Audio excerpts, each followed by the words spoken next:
Hello and welcome back to the second season of the EduPulse podcast. Feel free to sit back and enjoy our conversations with leading educational thinkers, movers and shakers, with a keen focus on helping our ITT and ECT colleagues navigate the choppy waters of education. Hello, everybody out there in the internet world who's hopefully tuned in to listen to our brand new episode of our EduPulse podcast. We've got Joe with us tonight in place of Chris. Now, I don't want to say it's an upgrade, but I think it's a bit of an upgrade. Joe, how are you? So nice to be back. I'm really good, thank you. It's been a really busy week at work, as I'm sure it has been for everybody. But I'm really excited for tonight. Thanks for having me back.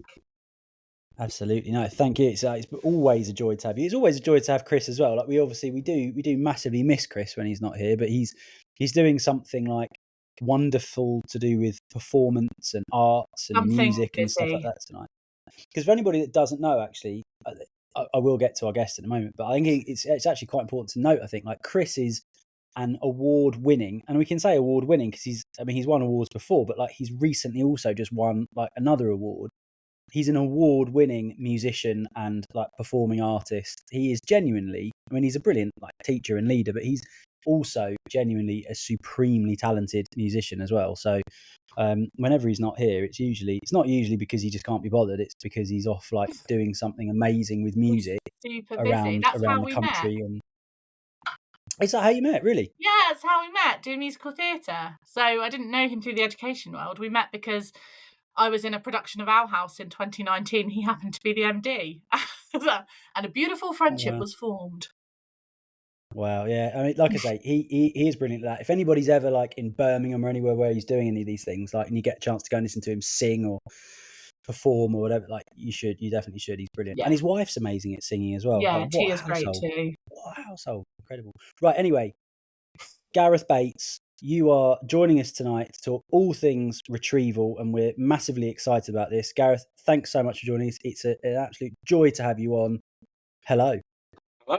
Good evening, everybody. Thanks, Alan. Thanks, Joe. So I don't know if we should caveat this that we tried this previously.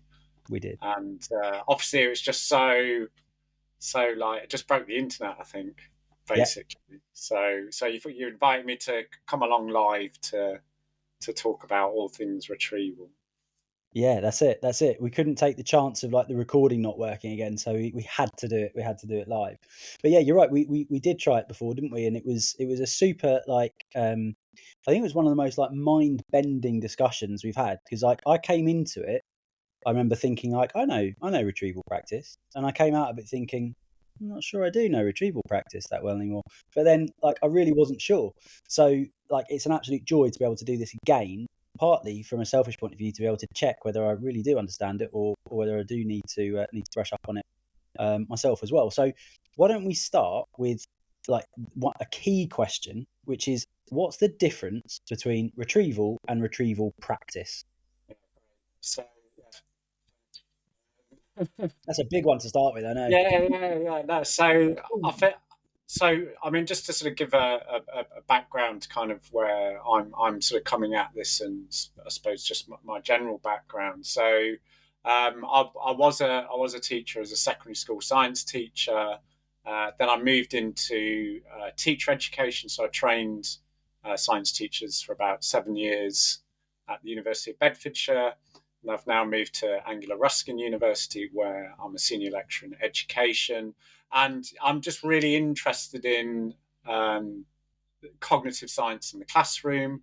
And for the past sort of 5 years, I've been focusing more and more on the idea of retrieval practice, basically to kind of answer that very question. So from my perspective as a teacher educator, you look at things like the core content framework and the early career framework, and they talk about this idea of getting children to retrieve information is good for them. And then when you look at the references that they use to underpin that, the evidence base, it then talks about retrieval practice. And this was quite a big conversation that we had amongst our PGCE team was, well, what is retrieval practice? What does it actually look like? And I'll be honest, you start going down this sort of rabbit hole of, well, what's actually going on here? And I think that is one of the key questions that I think we need to kind of address tonight. So for me, just the idea of retrieval is very, very simple. It's just accessing information that's stored in memory. And if you want to call that long-term memory, then that's absolutely fine. So that's really all that retrieval is. Now, what retrieval practice is, it obviously utilizes, or it certainly taps into, an element of retrieval, but actually it's a very controlled study, if you like, or examination of part of the retrieval process. That's the big distinction that I would make it. So if you were looking at sort of retrieval practice literature, what you'll see is over time, the sort of phrase retrieval practice has become much more commonplace, whereas prior to that, it was sort of much more focused on testing, and you might see things like test-enhanced learning, and the sort of predominant thing was called the testing effect. So for me, it's useful to kind of remember that's where the idea of retrieval practice comes from, because the term testing effect is kind of indicative of what's actually going on. So for those who are psychologists, you'll kind of know what an effect means in a psychological term. But for those that are not, essentially it's just a demonstration that doing something causes something as opposed to doing something else. That's all an effect is. So when I do my CPD, I do this sort of flippantly. I sort of say, let's create an effect right now. Okay, so that's what we're going to do. We're going to invent an effect. Okay, I'm going to call it the correct content effect. Okay, so it's very simple. I'm going to have two groups, and for one group, I'm going to teach them photosynthesis, and I'm going to take another group and I'm going to teach them long division. Okay, and then both groups, I'm going to give them a test, and that test is going to be on photosynthesis. Okay, so which group is going to do better on that test? That's kind of the question. No, that's not a trick question. Photosynthesis group. Okay, I would hope so too. Otherwise, we break teaching. But essentially, there you go. I've just demonstrated that teaching people the correct content, we get the correct content effect. Okay, so fundamentally, what retrieval practice is saying is, if we test people as opposed to doing something else, they are going to remember the stuff that we test more in the future than having done the something else. So that's kind of the origin of retrieval practice. And I think this is a common conflation that we see and we hear. And I sort of listened back to your retrieval practice podcast that you've done previously.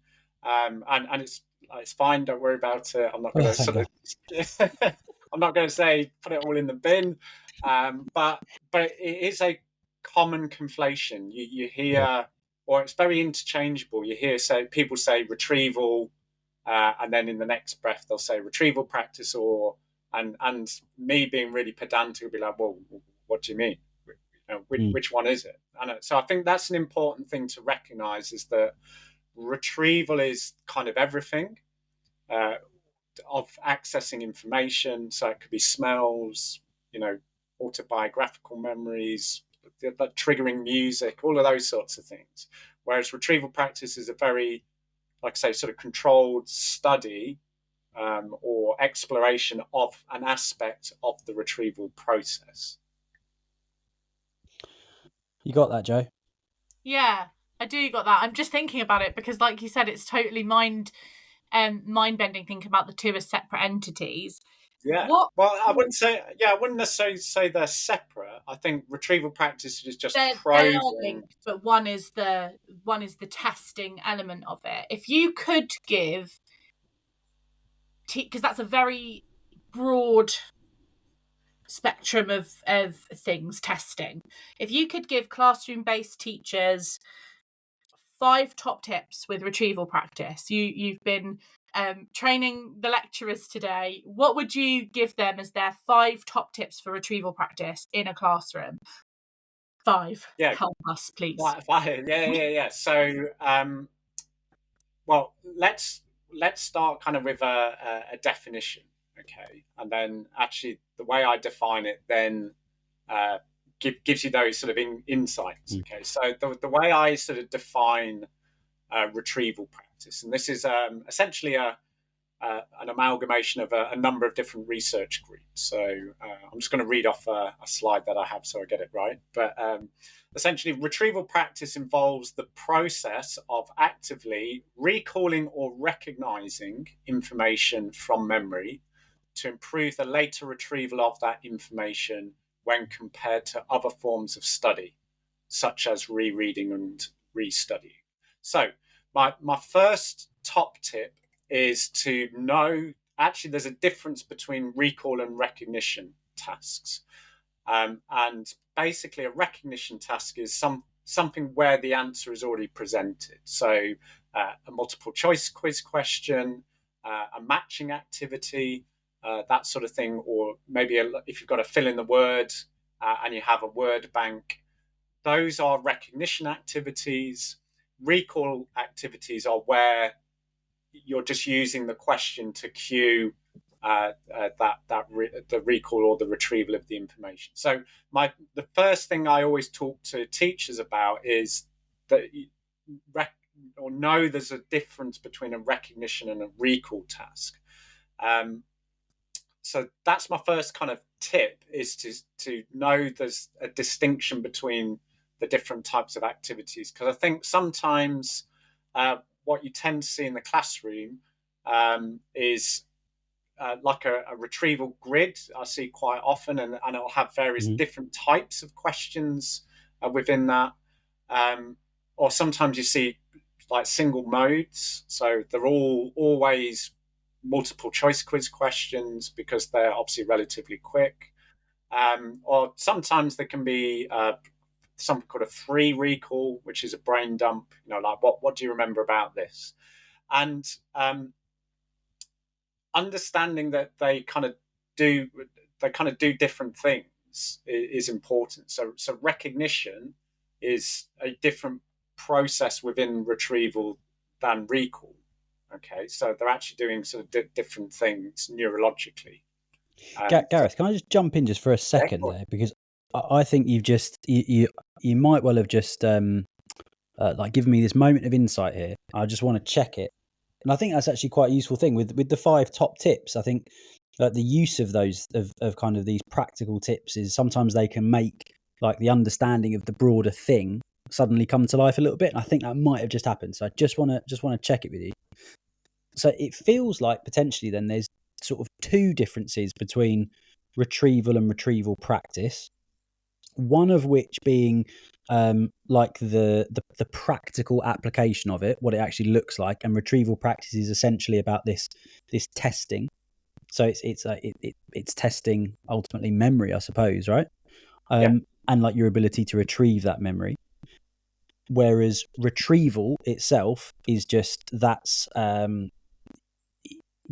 process, and that can happen not just through testing, but it can also happen through a smell or encountering something that triggers a memory. So it's more of a natural process rather than a contrived one, which retrieval practice is. The other difference would be that it's the purpose of it. And I'm just checking notes that I've been scribbling down here on my phone. So the purpose is another difference. So with retrieval, that's a natural process that just occurs. You could almost argue that there's not really purpose to it as such. It's just quite a nice thing. Whereas with retrieval practice, the purpose of that is to help you recall it quicker later on. So you've kind of got the contrived nature of the test that makes retrieval practice different from retrieval, and then also the fact of like the purpose of it is to make that information more retrievable next time you want it for a purpose, often of like passing a test or using it in some way. Absolutely, and I think that kind of really points to kind of where my research is going now, is particularly around purpose, and we'll sort of come back to that, because I think particularly with your previous podcast as well, you started to really touch upon that, and actually I think you brought out some really key considerations that, like I said, that's definitely the direction of my research around the purpose of the activity. Definitely. So I would say, yeah, my first top tip is understand there's a difference between recall and recognition. Now, hopefully we'll come back to this, why I think that's important, but we'll just park that at the minute, if that's okay. So going back to the definition. So my other top tip is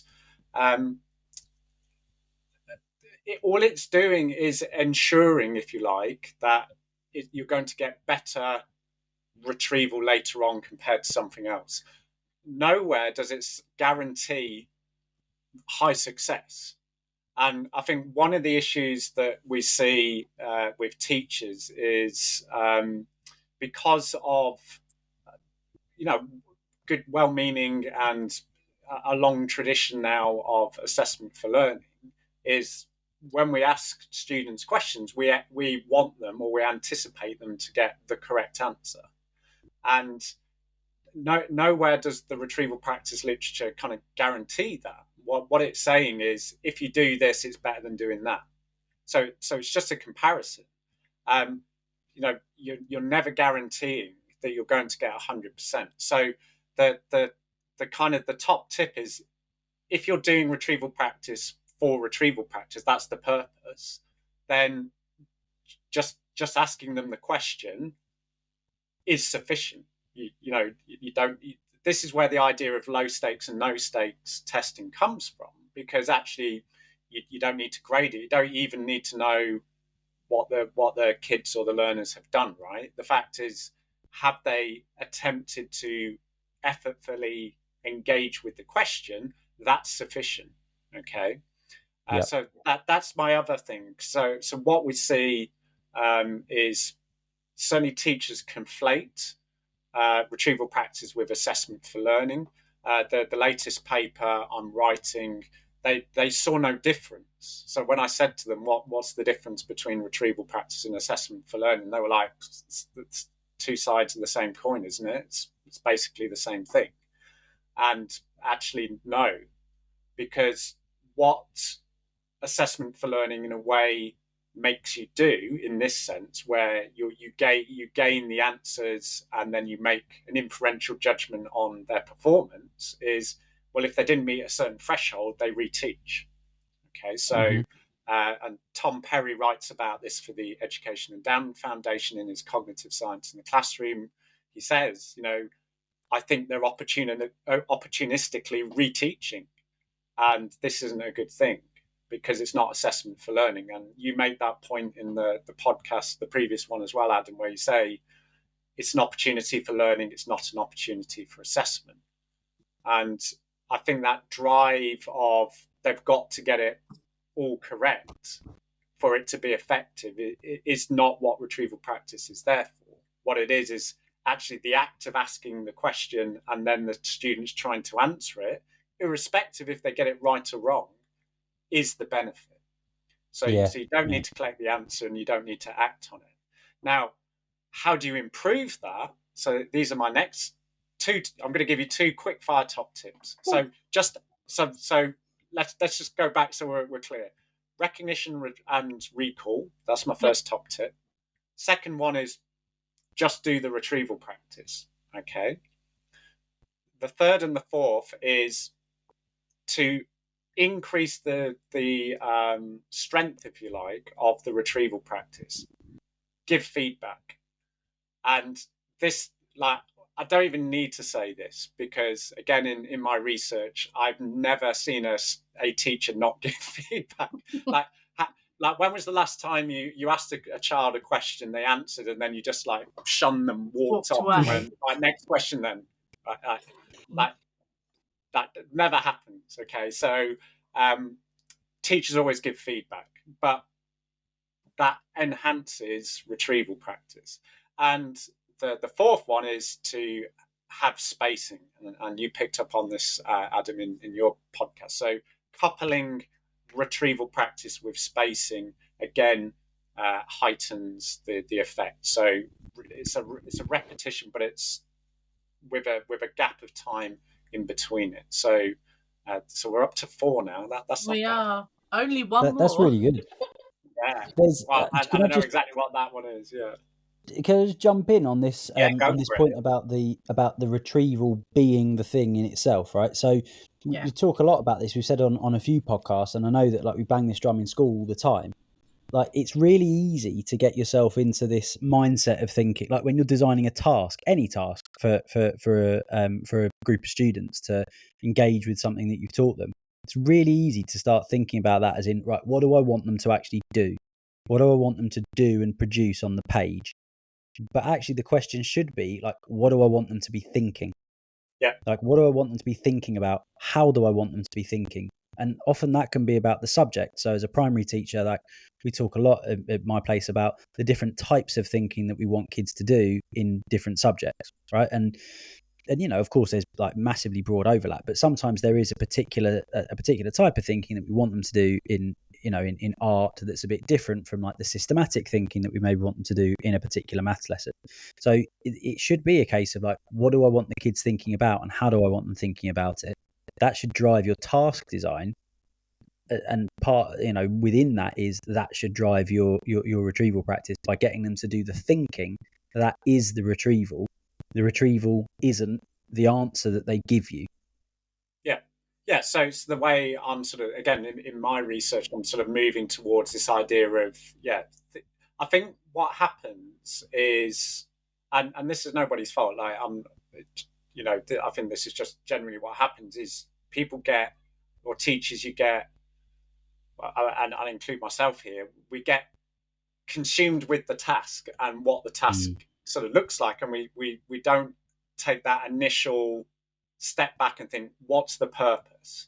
So I think you're right. We need to start couching things around purpose, then design the activity or the task, and then that will drive the process. So let's just think about that. So if we want the purpose to be leveraging the testing effect through retrieval practice, then what activities do we have at our disposal? Well, broadly speaking, we've got either a recognition or a recall task. Okay. Right, well, which one do I want them to do? Or do I want them to do a mixture? So I'll give you a little hint of why I think that's important. It depends where we are in the learning. So let's say we're very early on in the learning, then I would say recognition. So a recognition task, so matching multiple choice quiz questions, something like that. Okay, so now I know what the purpose is, I now know what my activity is. The process is I just give them the multiple choice quiz question. They have a go at it. I show them the answers, and then that's it. I move on. Okay. Whereas if you were wanting to do assessment for learning, you can still use a multiple choice quiz question. You can do really sophisticated diagnostic multiple choice quiz questions, but the process is then different because you then are interested in the answers and unpicking misconceptions and so on and so forth, and you may need to reteach. So I think there is the other thing there, Gareth, just to add in, and if this is correct, I'd love you to say, but I think that there's a big thing there around what kind of answers are you interested in, because I think you're way more interested. Like in your head, you go, I'm interested in how many correct answers they've got because that makes me feel like I've taught this well. Yeah. That's a natural thing to go for, but actually, you want to be super interested in the wrong answers and why did they think it was that instead of that? Yeah, and I think for assessment for learning, you want to do that, and that's it. You want to therefore make it very sort of diagnostic in nature. But for retrieval practice, you may not need to do that because it is literally about them having a go at it. So I think that purpose. I've got another question on that. I'm so sorry. Yeah, go for it. Do you think that AFL and retrieval practice can ever exist in the same the same task, in the same situation? Yeah, absolutely. Great question. Yes. And I think this is almost I think this is where I'm now setting myself out differently to kind of the research base, in the sense that if you look at what the cognitive science researchers are saying, they're saying retrieval practice is an opportunity for learning. It's not an opportunity for assessment. But actually what they mean is that it's not a summative assessment. So they're still hung up on this idea that they think that teachers see testing as a summative pursuit. I've never, I suppose that's not true to say that I've never seen them talk about AFL. They do. So Henry Roediger does write about the indirect benefits of testing and retrieval practice, and he sort of alludes to the fact that it can be formative, but more in a way that it's at the back end, so like in study. So if they're revising, like where are your gaps in knowledge? So they don't necessarily see it as part of the teaching process. But where I'm coming at it now is like, yeah, they have to be compatible in the sense that if you look at all of the retrieval practice literature, no one's come up with a brand new novel strategy. Okay, like multiple choice quiz questions, matching, recall questions, brain dumps, think, pair, share. These have all existed for a long time before retrieval practice kind of got their hands on it. So I think it's naive to say that they're non-compatible. Now, what I would say is, they're compatible but that's on an activity level, and I think this is the issue, and this is why we need to take that step back to the purpose, and make sure the activity aligns to the purpose, and then, like I said, that will then drive the process. So that's definitely where I'm now in my thinking around this, is that actually if we want this to be helpful to teachers, and of course the cognitive scientists do, they write about this all the time in their papers, like we want educators to adopt this. Well, I think we need to meet teachers at where they're at with regards to their other practice. Loads of stuff goes on in the classroom. It's not like we were twiddling our thumbs for 5 minutes going, I wonder what how could we have filled this 5 minutes? It just feels like this void. Oh, now we've got this retrieval practice. Oh, brilliant. Like that solved a problem, right? The fact is, and this is my 5th tip, this is really good, Joe. You've like really like set me up for this. This is what she does. This isn't rehearsed either. Yeah. That's what she does. Yeah. The 5th tip is exactly that. It's remember that retrieval practice, it's better than something else. So where are you going to put retrieval practice? It's about replacing the least or the less effective activity. So thinking about what you're doing, and is that as effective or less effective than retrieval practice, or is it more effective than retrieval practice? If it's more effective, keep doing it. If it's less effective, then do retrieval practice.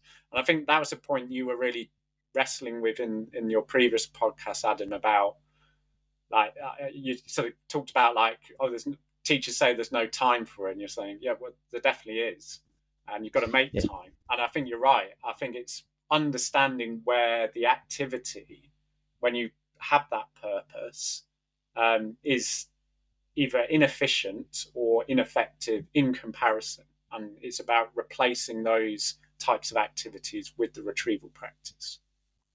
I think that actually also raises another really interesting point about the this idea that retrieval practice happens at the start of a lesson. That's where it goes. Yeah, there's no evidence for that. So there's some myths around retrieval practice. So let's just do some good teaching. And I wish I could put a slogan that says like myth busting on the screen. Yeah. I'm not that clever. So my top 5 tips then. So recall recognition, understand there's a difference. you're going to have to remind me now the way I went through. It's enough to just do the retrieval practice. Oh, yeah. If you want, the purpose, if you want to leverage the testing effect, then just give them the test. That's sufficient. And then link it, give feedback, and link it to spacing. And then finally, it should be almost like a replacement exercise of less effective or efficient strategies. They would be my top 5 tips. Can I just ask one thing that has just jumped out there? So he said, and I think I know the answer to this, but let's just check it. So the first one of them was just give the test, right? That is sufficient. If the thing that you're aiming for is the effortful retrieval, give them the test. Yeah. But then give them feedback as well. Yeah. Okay. So this is the kind of thought experiment. So it's very counterintuitive. So we are going to do retrieval practice at the beginning of the lesson for this scenario. Okay. Yeah. So the kids come in. You've got 5 questions on the board. Answer those, please. They answer it. You say, great. Here's the answers. That's your feedback. Okay. That's all that feedback is. You show them the answers. Right. Now you black the screen off and you do the register. Okay. If you were then to, after the register, put the 5 questions back on, let's say, for example, you did gauge how well they'd done. Okay. And let's say they got 2 out of 5 average. What's now going to happen with that second set of questions? They're exactly the same questions. The scores will increase because they're the same questions and the answers. Exactly. So what you've done is you've demonstrated the testing effect. They've now improved the later recall of that. Okay, it's in a very, very short window, but that 2 out of 5 mental state, if you like, no longer exists because they've done the questions and you've given them the feedback. So I think this is also why using it as an AFL strategy is counterproductive, because by giving them the answers, they've increased their scores. So they now know the right answers. Okay, so using that as kind of some inferential judgment that the learning hasn't taken place. Well, it just has, because you're giving them the questions and you're giving them the feedback. So that's I guess why would the feedback be important to give if the purpose is just for them to have done the effortful retrieval? Yeah, that's a really good question. So there's a bit of so looking at the evidence base and the researchers, you can actually just give them the test. I mean, this is kind of the miraculous thing about the testing effect. I'm still kind of surprised by this. Like, even though I read it on a daily basis, I still think this is mad. That actually just giving them some test questions, they then do better on the test at a later date had they just reread the notes. Yeah. And no feedback or anything. That's just mad, right? But to improve that gain, obviously giving them the feedback, because they can correct and they understand what the right answer is, and there's other things sort of going on at the same time, like consolidation and sort of re-encoding. So that's why the feedback's really important. So feedback, but what the research base and kind of what the wrestle is as well, is that still now the testing effect, or is it kind of a feedback effect? Now, that's purely academic, right? Like I say, as a teacher, you shouldn't worry about that, because, like I say, as a teacher, no teacher does not give feedback. So the fact is, it bumps the score, give feedback. And don't worry about, theoretically, is it 2 effects compounded, or, like there's a really nice paper that says something like retrieval practice, the good, the bad, and the ugly, right? And the ugly bit says, yeah, but as soon as you give feedback and as soon as you space it, you've basically soiled the testing effect. It's not pure testing effect anymore. And you're like, well, okay, fine, Mr. Academic in your little office, that's great. But for a teacher, who cares? Be in the trenches, that's great. Yeah, who cares? If feedback and spacing gives me this massive bump, I'm going to do feedback and space, right? Yeah, I've got. But then aren't we then? Sorry, Adam, you go. No, you go, please. I was going to say, why do you think that it might be primary school as well, but I work in a secondary school. Why do you think secondary school teachers have got into such a habit of do now retrieval if there doesn't seem to be an evidence base to back it up? Yeah, great question. So I think, right, so let me just sort of clarify, or sort of, I say it's a myth. In a way, it is a myth. Very few studies have controlled for doing it at the start as opposed to anywhere else. Now, there are lots of studies where the retrieval practice does happen at the start of a session, but no one's really controlled for it. The one study I found where they do control for it, they find that actually it's much better at the end of the lesson. Okay, so that's what I mean by that. The other thing is there's very little, so Pooja Agarwal writes about this really nicely. She calls it dosage. So what's the dosage? And what she's basically saying is sort of the sort of two components of that is how many repetitions and how spaced are those repetitions. And she sort of frames that as dosage.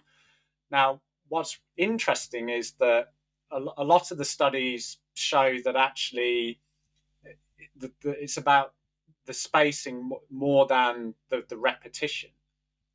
So therefore, having retrieval at daily is no more effective than having it weekly.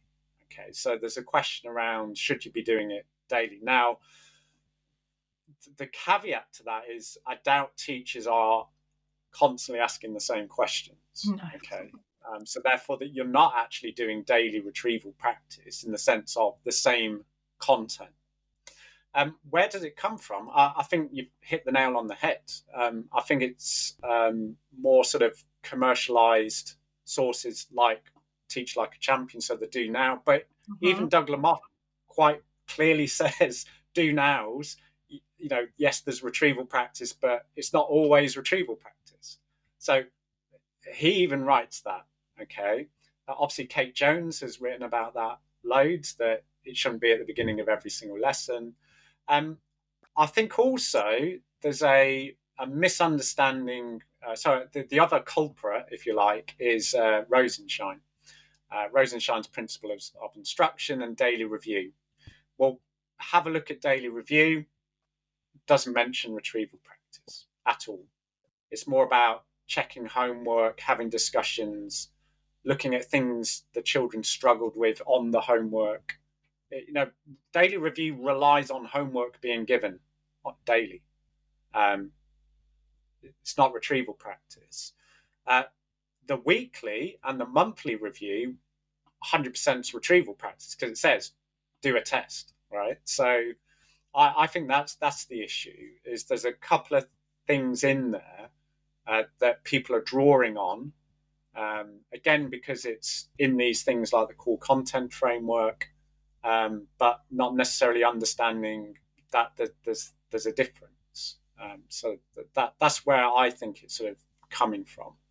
I think the other bit of that as well is, okay, there may not be any robust evidence to show that there's a particular retrieval gain that you get from doing it at the start of the lesson. But I think, and I'm not off the top of my head, I can't think of any studies, but there might be some. I think there are other gains from doing retrieval practice at the start of lessons, i.e. you get a calm, orderly start to the lesson that 100%. kids can get on with independently because you're testing them you're giving them 5 questions, whatever it is, on stuff that you've already taught them. So there's a high likelihood that they'll at least be able to look at that and go, oh, I can have a go at this myself. So they're okay to get on with it independently. They know the routine, so they, again, can do it without bothering the teacher to re-explain stuff. So the teacher then can be at the door doing their lovely entry routine into the lesson. And so you get a behaviour, a culture, a climate benefit, even though there might not be a strictly speaking, a retrieval benefit. Right? Yeah, no, I 100% agree. And in the research, so the teacher survey, so Retrieval in the Wild, it's in Mind, Brain and Education, if you want to go and look it up. The 4 reasons why teachers say they do retrieval practice. One, unsurprisingly, is to leverage the testing effect. I was really pleased to see that. Yeah, good guys. Well done. We did it. Yeah, another reason is for behavior. It's a behavioral tool, Yeah. and I'm like, so a lot of people ask me like, well, what do you think about that? Thinking I'm going to be like, find it really like abhorrent, and it's like, that's fine, right? Because if you can get 50 minutes of a calm lesson, that's really good learning time. And if you've gained that from a retrieval practice, exactly as you said, hasn't necessarily been effective, well, I would say 50 minutes gain is way better. It's probably better gain than you got from a good retrieval practice anyway. So I'm massively sympathetic to that. And we actually wrote that.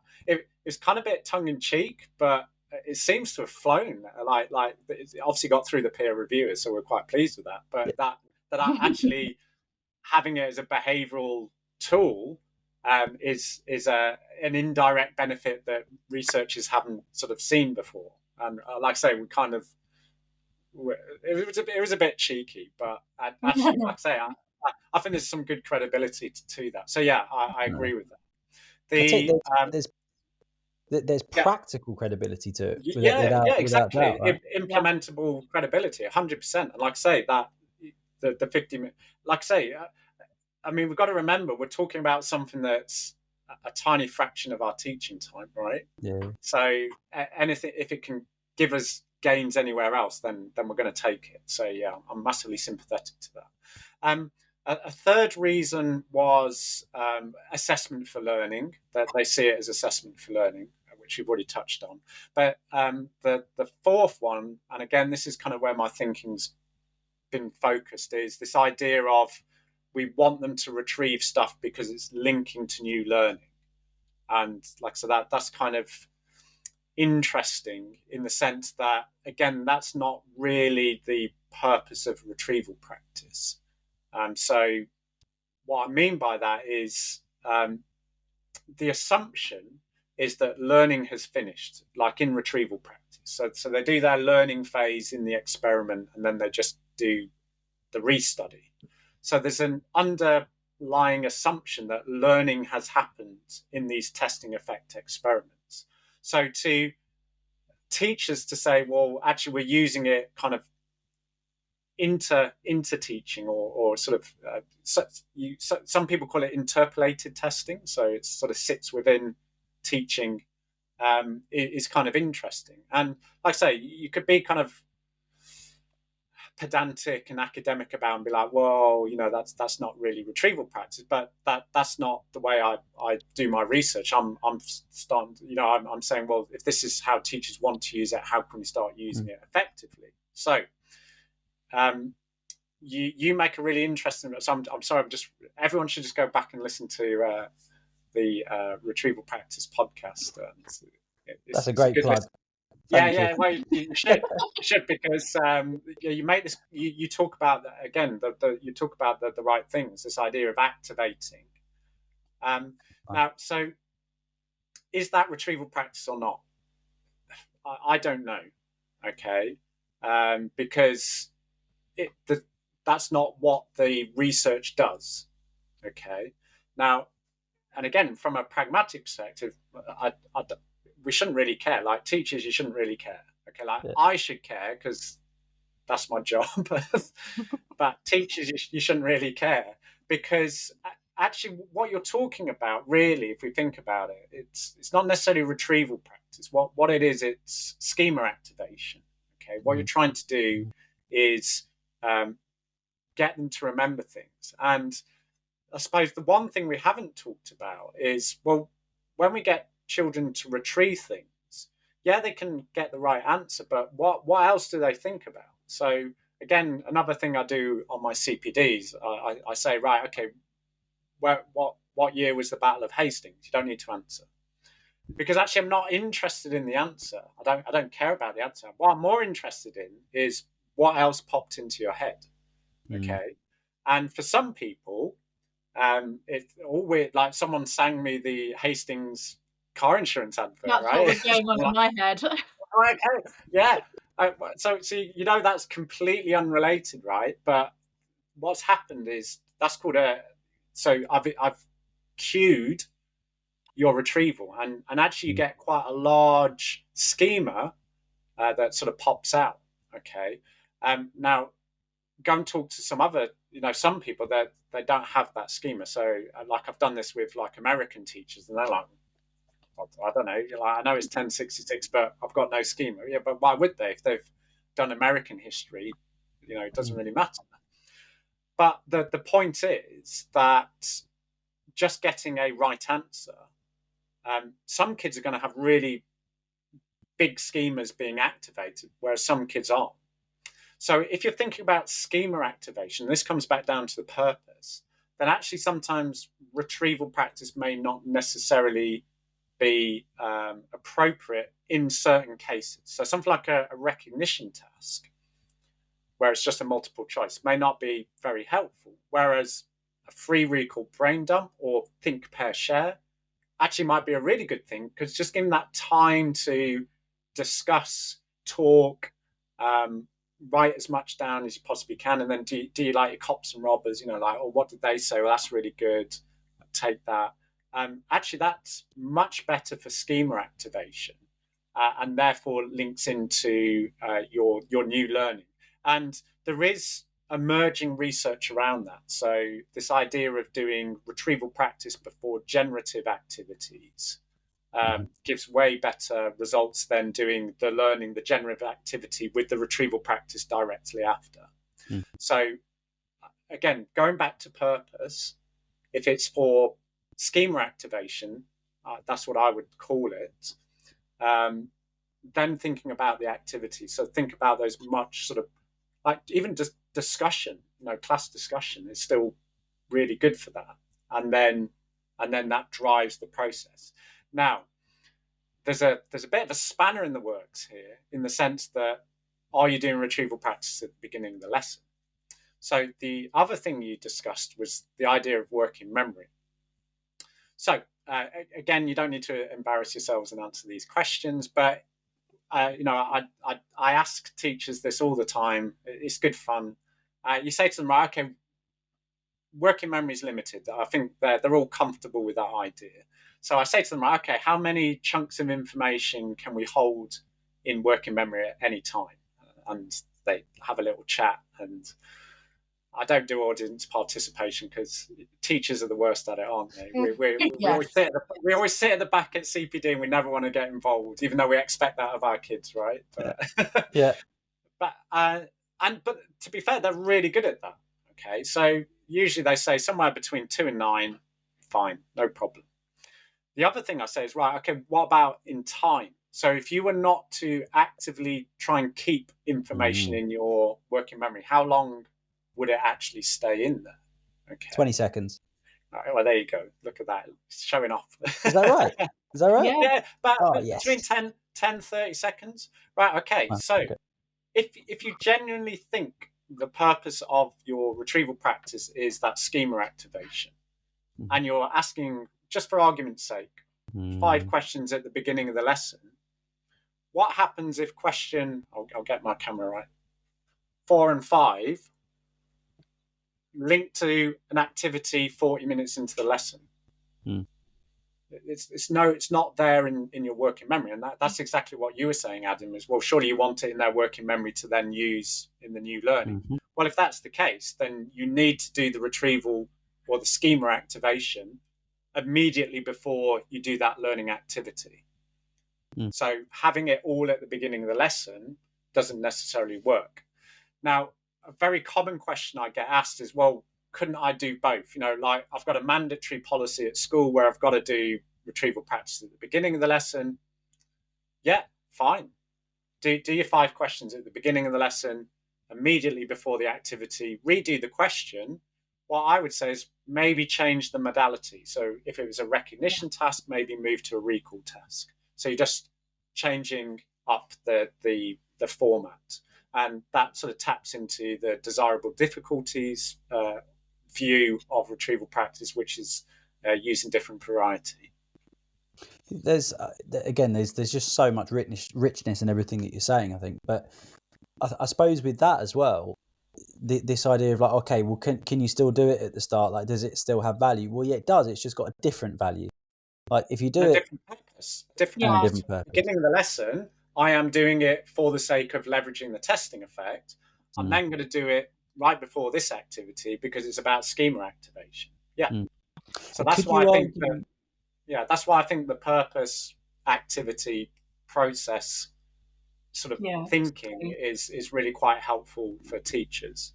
write that down, Joe? Purpose I activity am. I'm process. literally writing it as we I'm go. gonna coin it. I'm gonna coin it like the PAP framework, something like that. Yeah. That'll be good. Oh, you should.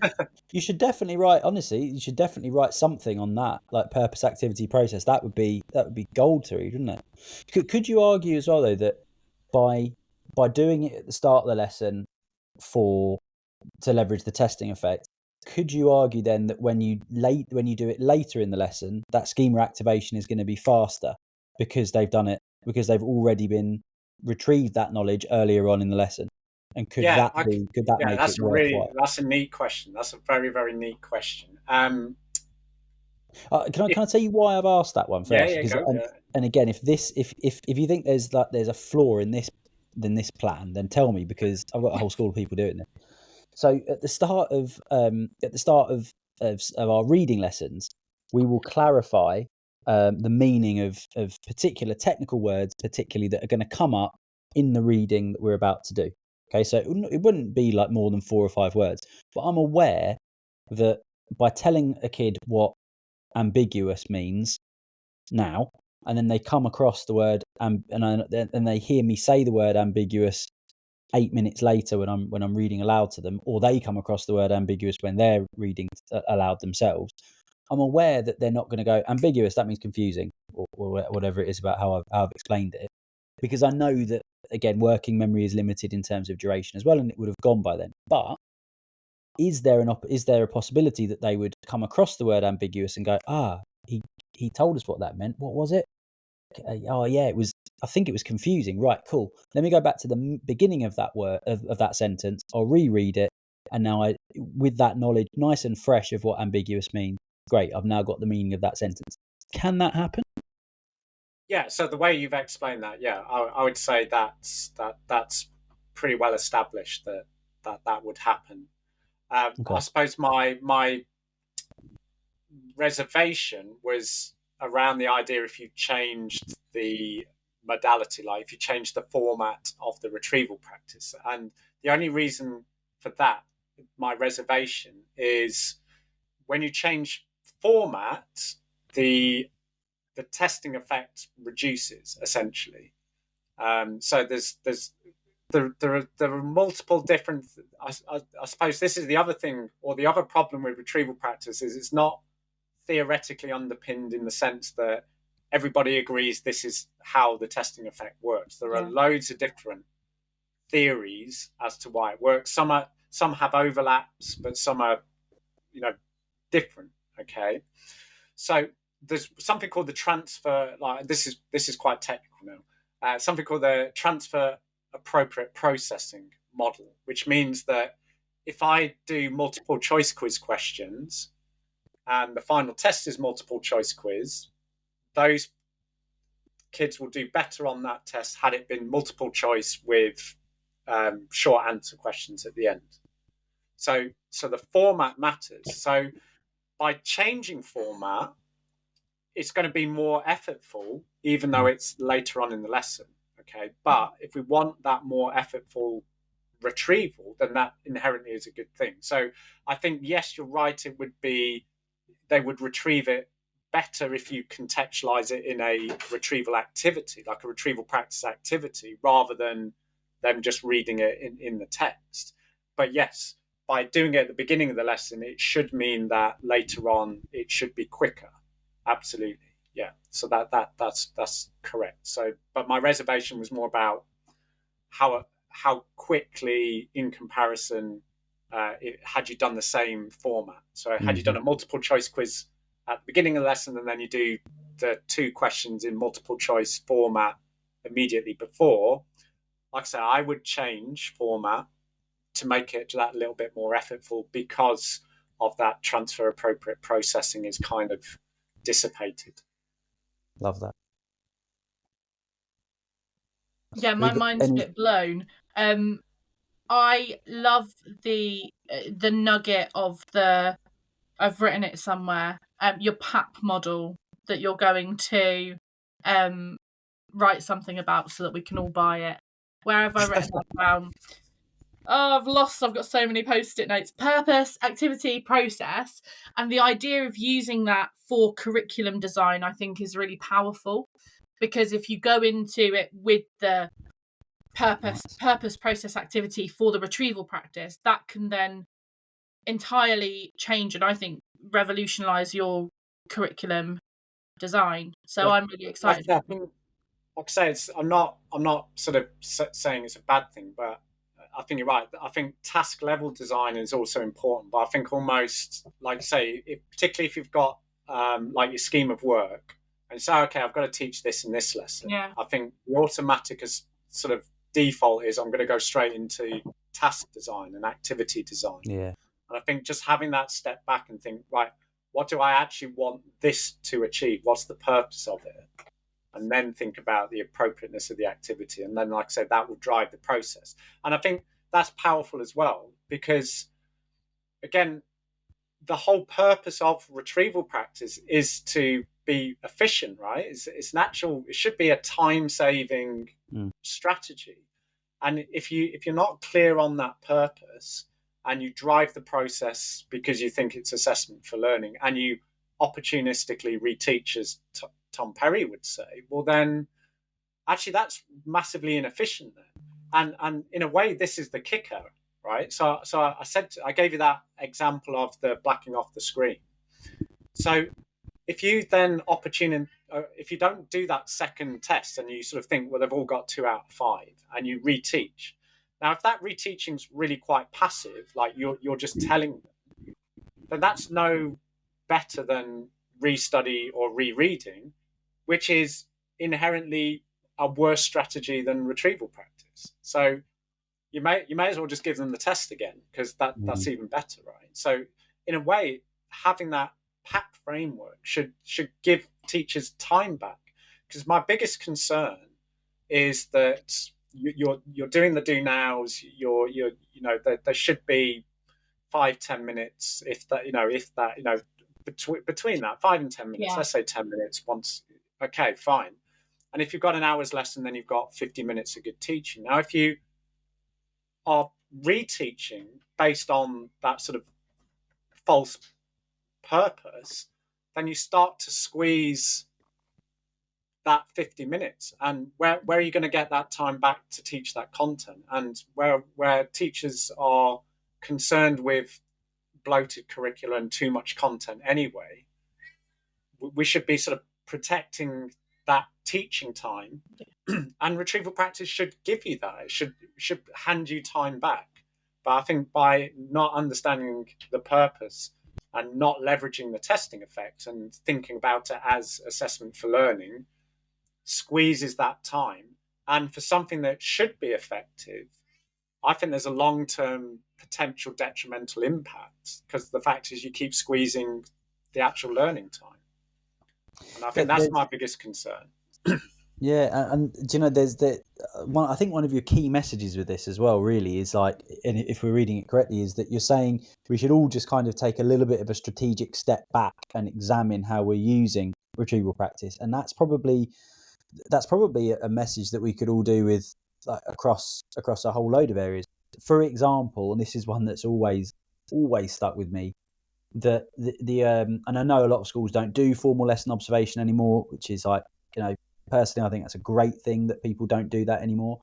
But when we did, I remember when I was at the start of my teaching career, and it happened all the time. I remember coming across, I think it was a blog at the time. It wasn't the actual piece of research, but essentially what this blog pointed out was that people disagree about the quality of the lesson they've watched about 60% of the time. So if you watch a lesson and it's really bad, we'll all pretty much agree on that. If we watch a lesson and it's really good, we'll all pretty much agree on that.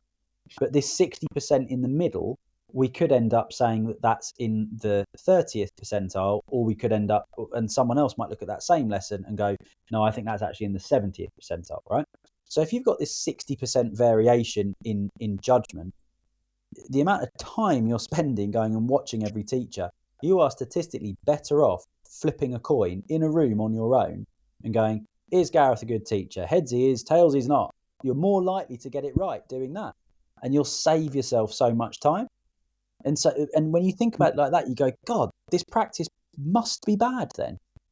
Let's stop doing it, or at least let's look at how we're doing it and the purpose, again, the purpose of a lesson observation to judge a teacher, bad.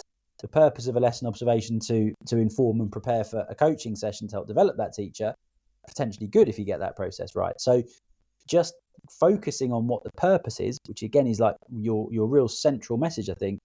Take a strategic step back, reconnect with your purpose, and then adapt your process so it is more aligned to that process, to that purpose. It was almost so clean. Yeah. Nearly there.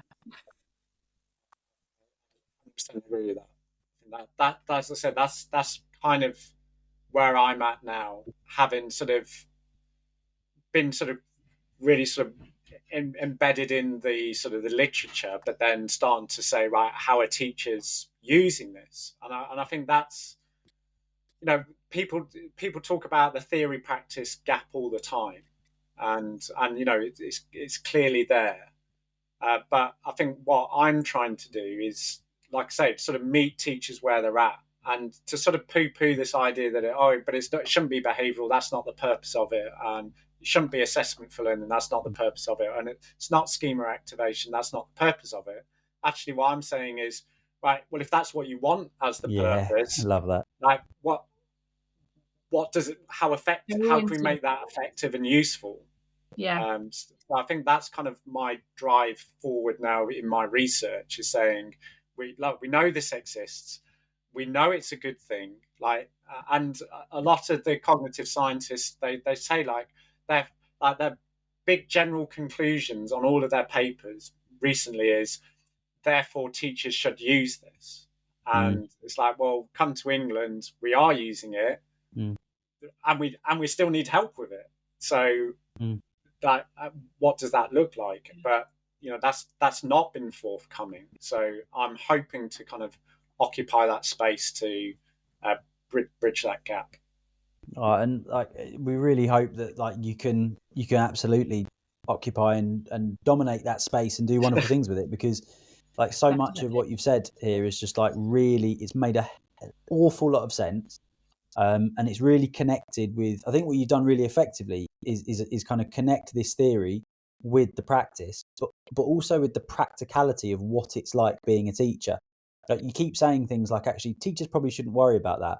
And I reckon that there's loads of teachers listening to this going, oh, thank goodness, I don't have to worry about it. Like, we felt like it was a bit of a silly thing for us to be concerned about and thinking about, but we just sort of felt like we had to.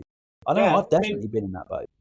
Yeah, and look, you know, I explain, I do directly talk about this in my CPD, so I don't hide it. I just say, I don't just say, oh yeah, do feedback and do spacing, it's great. I explain that they are separate effects, they are separate things, and what they do, and then you say, but actually, as a teacher, you don't need to worry about it.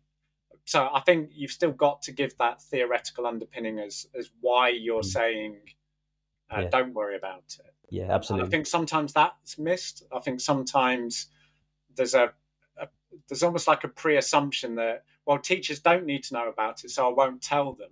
Whereas actually, I've never not met a teacher who's inherently interested in learning and in doing things better for their children. So if you can give them the theoretical underpinning and then say why they may not need to worry about it, that's still really helpful to teachers. Hugely. Do you know, it's so true. Like, and it reminds me of a session I was doing tonight with our teachers, and we were talking about, it was a really like basic, straightforward session. We were just looking at different structures of reading lessons, and we were talking about, okay, what's a theme, like a theme within reading, and what is like authorial intent. So something like suspense, is that authorial intent or is that a theme? You're like, well, okay, well, it's probably an authorial intent more than it is a theme, I would say. But just to make sure that everybody stays realistic about this, if you're looking at a text that you're going to use with your class, and you're at the point of thinking, oh, is that a theme or is it intent, and what questions am I going to ask to really draw that out? It's probably going to be a pretty good lesson, because and really it probably doesn't matter as much as what you think it does. However, keep thinking about it like that, because it's the thinking that you're doing that's going to lead to the good outcome, not whether you get that piece of thinking right. And I think that's kind of what we're saying here is like, with a lot of this stuff, think about it and engage with it, because that's the thing that's going to drive your practice. Yeah, absolutely. The more you can engage teachers with professional thinking, the better. I think as soon as you start to do the thing, you take the thinking away from them, then essentially what you're doing is those sort of pragmatic kind of top tips. And I know, Joe, you asked me for those, and I did. But I didn't say, well, no, what you need to do is like 6 minutes into your lesson, you need to ask a multiple choice quiz question. And then but sometimes we do get that, don't we? So it's sort of framed as this idea of pragmatic sense making, but actually what you remove is the professional thinking. And I think you're absolutely right, Adam, because the more people you've got in a school doing that professional thinking, the much more cohesive and robust the practice then becomes, because it's sort of co-owned rather than kind of mandated or like I say, just sort of these sort of top tips. But to be fair as well, your top tips tonight have been about how to think about retrieval practice and about retrieval. And like that is, so I didn't give any sort of pragmatics. I do that in my CPD. It's quite funny because they ask me all these questions, like what, like, do you think this would work? And I say, I don't know. Go and try it. Let me know. Let me know. Yeah. I'd love to know if that would work. Please tell me. It's something that I get asked a fair bit as well. It's like, okay, what are the key takeaways? The key takeaway is to go and think about this stuff. Yeah.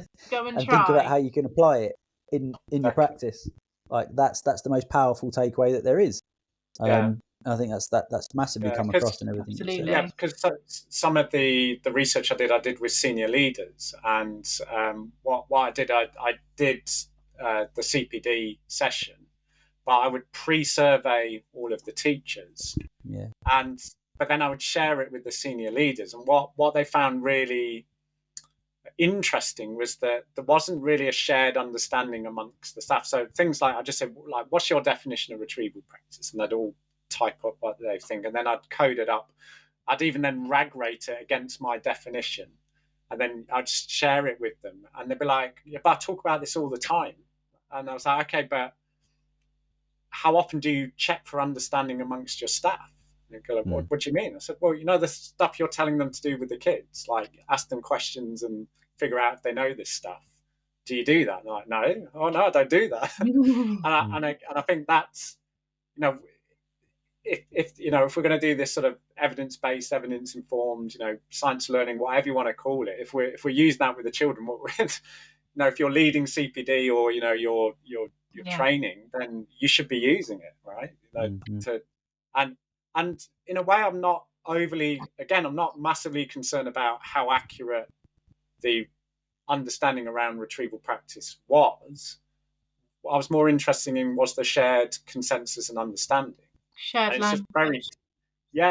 Because it's very difficult then to do CPD if someone thinks it's one thing and someone else thinks it's another. But I found that really fascinating, that at the sort of leadership level, they assumed there was sort of a shared understanding when there wasn't. So again, developing that sort of professional thinking within the sort of internal CPD and your departments or your staff meetings, I think is really important as well. Sure. Hugely. Gareth, if people wanted to kind of have you come into their school or into their trust and do some work with them on retrieval and kind of bring some of your brilliant research into their organisations, how do they go about that? How can they contact you? Yeah, so I mean, Google me some. So it's just Gareth.Bates at aru.ac.uk. I'm on Twitter. I'm on Blue Sky. what I'm really hoping to do is consolidate all of what I've been doing over the past sort of 5 years. And what I'd really like to do is develop a CPD program. And I've come up with a title, which I think is quite neat, which is Retrieval for Learning. And I've sort of come at that because it's kind of that little nod to people thinking about retrieval practice as assessment for learning. And I just thought, nice. Again, just trying to bring everything to make it sort of look compatible rather than sort of separate. Because I think that's kind of what the literature is trying to do, saying, look, retrieval practice is very separate, but I don't think it is. And it's behaviour for learning, assessment for learning, retrieval for learning. Yeah, exactly. Just a nice little play, isn't it? It's a bit of comfort for teachers, and then I'll just completely smash up their ideas of what they think they're doing, like I've probably done with you guys tonight. Before I then build them back up. Yeah, before I build them back up, obviously. Don't want to leave them crying. Fantastic. That's not the plan. But like I say, I think whenever I've done this, like I say, I've never not met a teacher who's inherently interested in doing things for the betterment of their children. So, I think they just find it interesting. So, yeah, brilliant. It's brilliant. Gareth, thanks so much for coming on tonight. Joe, do you have any final words, and do you want to wrap us up? Why is it always me? This always falls on me. I'm going to bounce it back to Gareth. Gareth, nice. One sentence. One sentence. Retrieval practice. Why? ? One sentence. Go. Why? You've told us what. Why retrieval for learning? Let's go for this. Yes. Why retrieval for learning? Why retrieval for learning? Because I think retrieval is an inherently useful process in the overall learning process. Yeah. Therefore, understanding it and getting it right to be efficient and effective is just going to support all of you. Perfect. That was wonderful. That's good. Gareth, thanks so much. Thanks so much for coming on. Thanks to everybody that's been listening live, and to everybody that will hopefully download and view our most recent podcast. We had 1,800 views and listens. I'm reliably informed, so that sounds pretty good. So thank you to everybody for your continued support and listenership. It really is massively appreciated. And apologies that Chris wasn't with us tonight. I know that's it's a big highlight for most people, I think, when they tune in. But we brought in Joe, so what could be better? And yeah, Gareth, seriously, thanks so much for everything this evening. It's been a genuine education. And yeah, hopefully as your work progresses, it'd be great to have you back on, and we can talk retrieval again if you're keen. Yeah, talk retrieval for learning. Yeah, exactly. Yeah. See how it's all going. Yeah, retrieval for learning. Love it. We'll leave you with that. Thanks so much, everybody. Have a lovely evening, and we will see you next time. Thank you, guys. Thank you so much for tuning in to the latest episode of the EduPulse podcast. Why not help broaden the conversation and join us over on social media at EduPulse.co, or sign up to our newsletter at edupulse.co, and we'll see you next time.